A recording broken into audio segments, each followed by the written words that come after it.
नमस्कार, मैं गायत्री व्यास। आज नवरात्र का दूसरा दिन और मैंने आपसे वादा किया था कि ये 9 दिन देवी शक्ति के बारे में मैं आपको बताऊंगी। 9 दिन हम अलग अलग देवी शक्ति की पूजा अर्चना करते हैं। आज दूसरे दिन हम कौन सी देवी की पूजा करेंगे उसी के बारे में मैं बताऊंगी। नवरात्र का दूसरा दिन माँ दुर्गा के ब्रह्मचारिणी स्वरूप की पूजा होती है। माँ पार्वती ने भगवान शिव को पति के रूप में प्राप्त करने के लिए कई हजार वर्षों तक ब्रह्मचारी रहकर घोर तपस्या की थी। उनकी इस कठिन तपस्या के कारण उनका नाम तपश्चारिणी अर्थात ब्रह्मचारिणी रखा गया। वे श्वेत वस्त्र पहनती है। उनके दाएं हाथ में जपमाला तथा बाएं हाथ में कमंडल विराजमान है।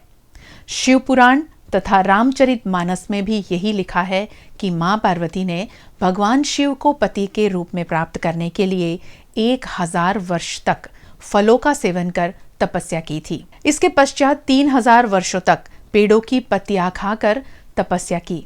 इतनी कठोर तपस्या के बाद इन्हें ब्रह्मचारिणी स्वरूप प्राप्त हुआ। नवरात्रि के दूसरे दिन भक्त अपने मन मस्तिष्क को ब्रह्मचारिणी के श्री चरणों में एकाग्रित करके स्वादिष्ठान चक्र में स्थित करते हैं और उनके मंत्रों का जाप कर मनचाही इच्छा पूरी होने का वरदान पाते हैं। ब्रह्मचारिणी देवी की पूजा कैसे करें इसके बारे में हम आपको बता दें। इनका रूप अत्यंत मनोहर है और अपने भक्तों की सभी इच्छाएं पूरे करने वाली है। माँ को चीनी यानी शक्कर का भोग लगता है और ब्राह्मण को भी दान में शक्कर ही दी जाती है। माँ ब्रह्मचारिणी के चित्र प्रतिमा के सामने पुष्प, दीपक, नैवेद्य आदि अर्पण कर स्वच्छ कपड़े पहनकर आसन पर विराजमान होना होता है और जो मैं मंत्र बताने जा रही हूँ उसे 108 बार कम से कम जाप करना होता है।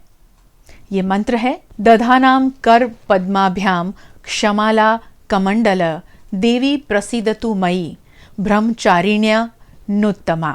ये मंत्र का जाप 108 बार आप कम से कम कर सकते हैं। देवी ब्रह्मचारिणी की पूजा करने से कुंडली में विराजमान बुरे ग्रहों की दशा सुधरती है और व्यक्ति के अच्छे दिन आते हैं। यही नहीं, इनकी पूजा से भगवान महादेव भी प्रसन्न होकर भक्त को मनचाहा वरदान देते हैं। और साथ साथ में हमारे घर में, हमारे आसपास, हम जहाँ काम करते हैं वहाँ जो भी स्त्री शक्ति है उसका सम्मान करना भी एक पूजा से कम नहीं है। स्त्री का सम्मान करें।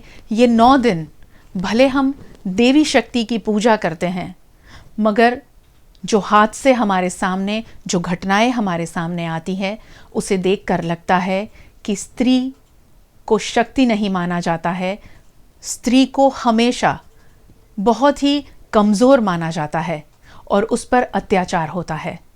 न करें अत्याचार, हमेशा स्त्री का सम्मान करें।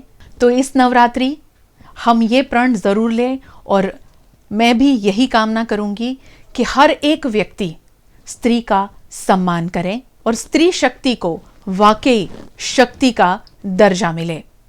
बहुत बहुत शुक्रिया हमारे साथ जुड़ने के लिए। एक बार फिर आप सभी को नवरात्रि की ढेरों शुभकामनाएं। कल फिर मिलूंगी, तब तक आप हमारी YouTube चैनल को अगर आपने सब्सक्राइब नहीं किया है तो कर लीजिए। Facebook पेज को फॉलो करें, लाइक करें और VNM TV के ऐसी खास बातों के लिए, VNM TV पर खबरों के लिए हमारे साथ हमेशा बने रहें। नमस्कार।